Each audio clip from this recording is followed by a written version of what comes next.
ಕರುನಾಡಲ್ಲಿ ಮುಂಗಾರು ಮಳೆ ಕಣ್ಣಾಮುಚ್ಚಾಲೆ ಆಡ್ತಾ ಇದೆ. ಕರ್ನಾಟಕದ ಬಹುತೇಕ ರಾಜ್ಯಗಳಲ್ಲಿ ಬರದ ಛಾಯೆ ಆವರಿಸಿದ್ದು, ಅಲ್ಲಲ್ಲಿ ಮಾತ್ರ ಒಳ್ಳೆ ಮಳೆ ಆಗ್ತಿದೆ.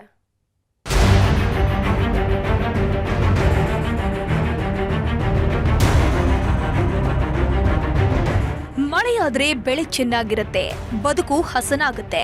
ಆದ್ರೆ ಅದ್ಯಾಕೋ ಈ ಬಾರಿ ಮಳೆರಾಯ ಕರುನಾಡಲ್ಲಿ ಮುನ್ಸ್ಕೊಂಡಿದ್ದಾನೆ. ಅಲ್ಲೊಂದ್ ಕಡೆ ಇಲ್ಲೊಂದ್ ಕಡೆ ಮಳೆಯಾಗೋದ್ ಬಿಟ್ರೆ ಬಹುತೇಕ ಕಡೆ ಮಳೆಯೇ ಆಗ್ತಿಲ್ಲ. ಇಷ್ಟೊತ್ತಿಗಾಗ್ಲೇ ತುಂಬಿ ತುಳುಕಬೇಕಿದ್ದ ಡ್ಯಾಂಗಳೆಲ್ಲವೂ ಇನ್ನೂ ಕೂಡ ಬಣಗುಡ್ತಾ ಇದೆ. ಮುಂಗಾರು ಶುರುವಾಗಿ 1 ತಿಂಗಳಾದ್ರೂ ಒಂದೇ ಒಂದು ಡ್ಯಾಮ್ ಕೂಡ ತುಂಬಿಲ್ಲ. ಕೆರೆ ಕಟ್ಟೆಗಳಿಗೆ ನೀರು ಬಂದಿಲ್ಲ. ಇಡೀ ಕರುನಾಡನ್ನೇ ಆತಂಕಕ್ಕೆ ದೂಡಿದೆ. ಆದ್ರೆ ಇದರ ಮಧ್ಯೆ ಕೆಲವು ಕಡೆಗಳಲ್ಲಿ ವರುಣದೇವ ಕೃಪೆ ತೋರ್ತಿದ್ದಾನೆ. ಆಗೊಮ್ಮೆ ಈಗೊಮ್ಮೆ ಭರ್ಜರಿಯಾಗಿ ಮಳೆ ಆಗ್ತಿದೆ.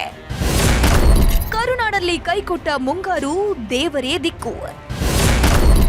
ಬೀಳ್ತಿಲ್ಲ ಮಳೆ, ಒಣಗ್ತಿವೆ ಬೆಳೆ, ಅನ್ನದಾತನಿಗೆ ಭರೆ.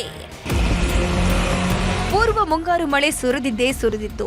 ರಾಜ್ಯದ ಬಹುತೇಕ ಜಿಲ್ಲೆಗಳಲ್ಲಿ ಒಳ್ಳೆಯ ಮಳೆಯಾಗಿತ್ತು. ಹೀಗಾಗಿ ಈ ಬಾರಿ ಮುಂಗಾರು ಚುರುಕಾಗುತ್ತೆ, ಭರ್ಜರಿ ಮಳೆಯಾಗತ್ತೆ ಅಂತ ರೈತರು ಫುಲ್ ಖುಷಿಯಾಗಿದ್ರು. ಆದ್ರೀಗ ಆಗ್ತಿರೋದೇ ಬೇರೆ. ಕೊಪ್ಪಳ ಜಿಲ್ಲೆಯಲ್ಲಿ ಮಳೆ ಅನ್ನೋದೇ ಮಾಯವಾಗಿದೆ. ವಾಡಿಕೆಯಂತೆ ಈ ತಿಂಗಳಲ್ಲಿ 75.30 ಮಿಲಿಮೀಟರ್ ಮಳೆಯಾಗಬೇಕಿತ್ತು. ಆದರೆ ಈ ಬಾರಿ ಕೇವಲ 50.50 ಮಿಲಿಮೀಟರ್ ಮಳೆಯಾಗಿದೆ. ಹೀಗಾಗಿ ಮಳೆಗಾಗಿ ಕಾಯ್ತಿರೋ ರೈತರು ಬಿತ್ತನೆಗಾಗಿ ಕಾದು ಕೂತಿದ್ದಾರೆ. ಇನ್ನೊಂದು ಕಡೆ ಪೂರ್ವ ಮುಂಗಾರಿನಲ್ಲಿ ಬಿತ್ತಿದ್ದ ಬೆಳೆಗಳೆಲ್ಲವೂ ಒಣಗೋದಕ್ಕೆ ಶುರುವಾಗಿದೆ. ದಿಕ್ಕು ಕಾಣದಂತಾದ ರೈತರು ದೇವರ ಮೊರೆ ಹೋಗಿದ್ದಾರೆ. ಕುಷ್ಟಗಿ ತಾಲೂಕಿನ ತಾವರಗೇರಿ, ನವಲಹಳ್ಳಿ, ಬೋದೂರು ಗ್ರಾಮಗಳಲ್ಲಿ ದೇವರಿಗೆ 101 ಕೊಡದ ಜಲಾಭಿಷೇಕ ಮಾಡಿದ್ದಾರೆ.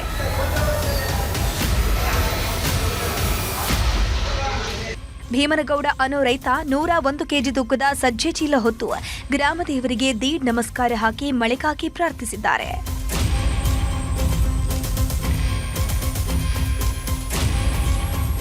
ಬಾವಿಯಿಂದ ಹಿಡಿದು ಊರ ಗುಡ್ಡಿಕಲ್ಲಿಗೆ ನೀರು ಹಾಕುವುದರ ಮುಖಾಂತರ ಮಳೆಗಾಗಿ ಪ್ರಾರ್ಥನೆ ನಡೆದಿದೆ. ದೇವರ ಮೊರೆ ಹೇಳಕ್ಕೆ ಹೋಗಿದ್ದೀವಪ್ಪ ಅಂತಂದರೆ ಬೆಳೆಗಳು ಒಣಗ್ತಿವೆ. ಹಾಗಾಗಿ ಸರ್ಕಾರದ ಮೊರೆ ಹೋಗೋಕ್ಕೂ ಆಗ್ತಿಲ್ಲ ನಮ್ಮಿಂದ. ಏನಾದರೂ ಇನ್ನೂ 10ರಿಂದ 15 ದಿನದಲ್ಲಿ ನಮಗೆ ಮಳೆ ಆಗದಿದ್ದರೆ ಸಂಪೂರ್ಣವಾಗಿ ಬರಪೀಡಿತ ಪ್ರದೇಶವಾಗುತ್ತೆ ನಮ್ಮದು. ವಿಜಯನಗರ ಜಿಲ್ಲೆಯಲ್ಲೂ ಮಳೆಯಾಗಿಲ್ಲ. ಹಲವು ತಾಲೂಕುಗಳಲ್ಲಿ ಬಿತ್ತನೆ ಮಾಡಿರುವ ರೈತರು ಬೆಳೆ ಉಳಿಸಿಕೊಳ್ಳುವುದಕ್ಕೆ ಪರದಾಟ ನಡೆಸುತ್ತಿದ್ದಾರೆ. ಹಂಪಿನಕಟ್ಟೆಯ ವೆಂಕಟಾಪುರ ಗ್ರಾಮದ ರೈತ ಮಹಿಳೆ ಲಕ್ಷ್ಮವ್ವ ಟ್ಯಾಂಕರ್ ಮೂಲಕ ಬೆಳೆಗಳಿಗೆ ನೀರು ಹಾಯಿಸುತ್ತಿದ್ದಾರೆ. ಮಳೆ ಇಲ್ಲ, ಏನಿಲ್ಲ. ಟ್ಯಾಂಕರ್ ತಗೊಂಬಂದು ನೀರು ಹೊಡ್ತಿದ್ದೀವಿ. ಎಷ್ಟು ದಿನ 1.5 ತಿಂಗಳಾಯ್ತು. ಫಲ ಇಷ್ಟ ಐತಿ. ನೆಲ ಬಿಟ್ಟು ಮ್ಯಾಕೆತ್ತೇ ಇಲ್ಲ. ಈ 40,000 ರೂಪಾಯಿ ಖರ್ಚು ಮಾಡೀವಿ. ನಾವೇನೋ ಫಲ ತಕ್ಕರೋಣ ಅಂತ ಟ್ಯಾಂಕರ್ಲಿ ಹೊಡಿತೀವಿ ನೀರು.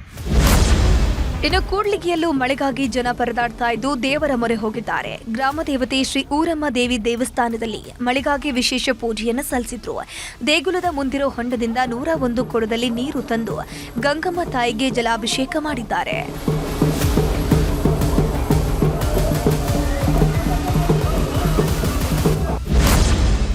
ಬಾಗಲಕೋಟೆ ಜಿಲ್ಲೆಯಲ್ಲೂ ರೈತರ ಪರಿಸ್ಥಿತಿ ಹೇಳತೀರದಂತಾಗಿದೆ. ಕೃಷ್ಣಾ ನದಿ ನೀರನ್ನೇ ನಂಬಿಕೊಂಡಿರುವಂತಹ ಜನ ಸಂಕಷ್ಟಕ್ಕೆ ಸಿಕ್ಕಾಕೊಂಡಿದ್ದಾರೆ. ಕೃಷ್ಣೆಯ ಒಡಲು ಬರಿದಾಗಿದ್ದು ಕುಡಿಯುವ ನೀರಿಗೂ ತತ್ವಾರ ಶುರುವಾಗಿದೆ. ರಬಕವಿ, ಬನಹಟ್ಟಿ, ಜಮಖಂಡಿ ತಾಲೂಕಿನಲ್ಲಿ ಹಾಹಾಕಾರ ಶುರುವಾಗಿದೆ. ಹೀಗಾಗಿ ಬೆಳೆಗಳು ಕೂಡ ಒಣಗಿ ನಿಂತಿವೆ.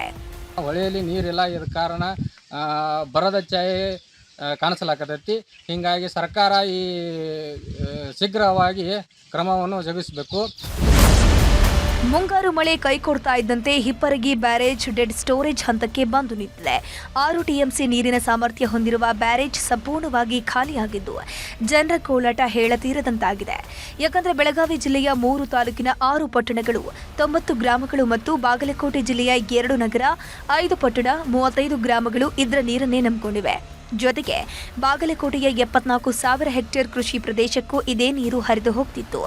ಆದ್ರೀಗ ಇಡೀ ಜಲಾಶಯವೇ ಒಣಗಿ ಹೋಗ್ತಿದ್ದು ಬರದ ಕಾರ್ಮೋಡ ಈಗಲೇ ಆವರಿಸಿದೆ. ಕೃಷ್ಣಾ ನದಿಗೇನು ನಮಗೆ ನೀರು ಹರಿವು ಇಲ್ಲ.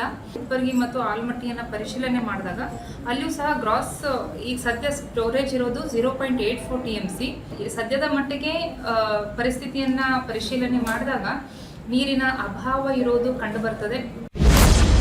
ಮಂಡ್ಯ ಜಿಲ್ಲೆಯಲ್ಲೂ ಮುಂಗಾರು ಮಳೆ ಕೈಕೊಟ್ಟಿದ್ದು ರೈತರ ಸ್ಥಿತಿ ದೇವರಿಗೆ ಪ್ರೀತಿ ಅನ್ನುವಂತಾಗಿದೆ. ಕಳೆದ ವರ್ಷ ಇಷ್ಟೊತ್ತಿಗೆ ಕೆಆರ್ಎಸ್ ಜಲಾಶಯ ಭರ್ತಿಯಾಗಿತ್ತು. ಆದರೆ ಈ ಬಾರಿ ಡ್ಯಾಂ ಒಣಗಿ ಹೋಗ್ತಿದೆ. ಕಬ್ಬು ಬೆಳೆದ ರೈತರು ತಲೆ ಮೇಲೆ ಕೈ ಹೊತ್ತು ಕೂತಿದ್ದು ಬೆಳೆಗಳೆಲ್ಲವೂ ಒಣಗಿ ನಿಂತಿವೆ. ಜಿಲ್ಲಾಡಳಿತ ಕೂಡ ಬೆಳೆಗೆ ನೀರು ಹರಿಸಲ್ಲ ಅಂತ ಹೇಳಿದೆ. ಹೀಗಾಗಿ ರೊಚ್ಚಿಗೆದ್ದ ರೈತರು ನೀರಿಗಾಗಿ ಹೆದ್ದಾರಿ ತಡೆದು ಪ್ರತಿಭಟನೆ ಮಾಡಿದ್ದಾರೆ.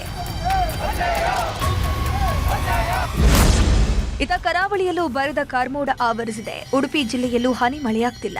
ಹೀಗಾಗಿ ಬಾರ್ಕೂರು, ಕೋಟೆಕೇರಿ, ಪಂಚಲಿಂಗೇಶ್ವರ ದೇವಾಲಯದಲ್ಲಿ ವಿಶೇಷ ಪೂಜೆಯನ್ನು ಸಲ್ಲಿಸಿ 365 ಸಿಯಾಳ ಅಭಿಷೇಕ ಮಾಡಿ ಮಳೆಗಾಗಿ ಪ್ರಾರ್ಥನೆ ಸಲ್ಲಿಸಿದ್ರು.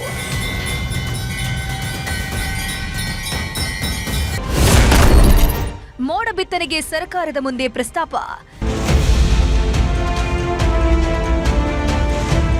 ಸದ್ಯದ ಪರಿಸ್ಥಿತಿ ನೋಡ್ತಾ ಇದ್ರೆ ಈ ಬಾರಿ ಮಳೆ ಆಗೋದೇ ಡೌಟ್. ಹೀಗಾಗಿ ಮೋಡ ಬಿತ್ತನೆಯ ಮಾತುಕತೆ ಕೂಡ ಶುರುವಾಗಿದೆ. ಈ ಬಗ್ಗೆ ಸರ್ಕಾರದ ಮುಂದೆ ಪ್ರಸ್ತಾವನೆ ಇದೆಯಂತ ಜಲಸಂಪನ್ಮೂಲ ಸಚಿವ ರಾಮಲಿಂಗಾರೆಡ್ಡಿ ಬೇರೆ ಹೇಳಿಕೆಯನ್ನು ಕೊಟ್ಟಿದ್ದಾರೆ. ಮನೆ ಪ್ರಪೋಸಲ್ ಕೊಟ್ಟಿದ್ದಾರೆ, ತೀರ್ಮಾನ ತಗೋಬೇಕು.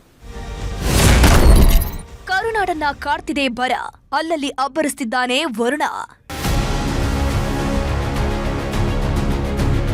ಒಂದ್ ಕಡೆ ಭೀಕರ ಬರಗಾಲ ಅಂತ ಆತಂಕ ಕಾಡ್ತಿದ್ರೆ ಕೆಲವು ಕಡೆಗಳಲ್ಲಿ ವರುಣದೇವ ಕೃಪೆ ತೋರಿದ್ದಾರೆ. ಯಾದಗಿರಿಯಲ್ಲಿ ಧಾರಾಕಾರ ಮಳೆಯಾಗಿದ್ದು ರೈತರು ಫುಲ್ ಖುಷಿಯಾಗಿದ್ದಾರೆ. ಬಿತ್ತನೆಗೆ ಕಾಯ್ತಿದ್ದ ರೈತರು ಮಳೆ ಬರ್ತಾ ಇದ್ದಂತೆ ಹೊಲದ ಕಡೆ ಮುಖ ಮಾಡಿದ್ದಾರೆ.